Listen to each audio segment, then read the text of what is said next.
We're here with Amy at the FREECON 17 conference with freelancers, and Amy just got off the stage a few minutes ago with a fabulous presentation about managing your time. But I want to know a little bit about how you came up with your company name. It's a fabulous name.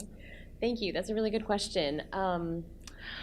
I wish I remembered this woman's name, but in my conscious consuming, listening to podcasts and, doing all the reading of inspiring blogs, a woman at some point, I do not remember her name, I feel really bad, had been telling her story of how she became an entrepreneur, and she said that she felt that she wasn't living all of herself, and just when she said that, it just was like, ring, like in my head, and I was like, oh, and so I immediately, of course, Googled the name to see if anyone had that URL. It just seemed really like, it was like, what? This? I'm sure someone has this, yeah. and no one did, and no one had ever used the phrase, really, live all of you before, and I was like, yes, and so that's kind of how I found the name of my business. Well, that's fantastic, yeah. And in the title of your speech, it said something about yoga, and that's what drew me to come to your talk, which was great, but because it seems like you really balance your life really well. What, if you had one thing that you shared with the group today that you could share with the audience now, what would you say that one thing would be when balancing your life?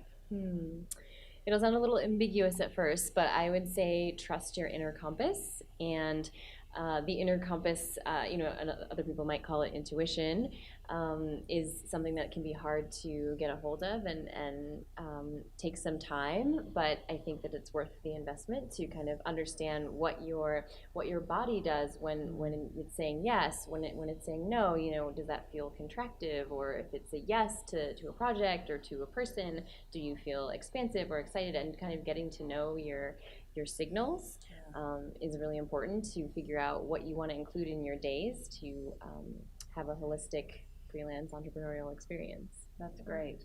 And then I'd like to know more about what your business does.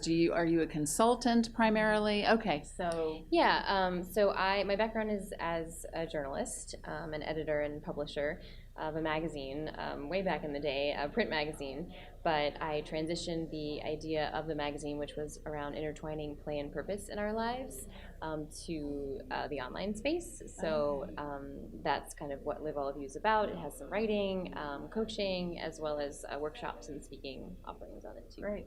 I love that, yeah. Play and purpose.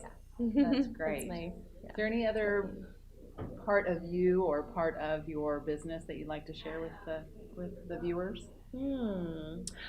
Yeah, I think something that's calling to me right now is that I do embodiment coaching, mainly for women. So kind of what I was talking about before is just kind of getting to know your body's signals, and also even like tapping into like sensuality and how that can be expressed through your work in safe ways, and just how our creative cycles might align with feminine cycles. So that's really alive for me. That's fantastic. Yeah. Well, thank you so much for your time, and great to meet you here at FREECON 17.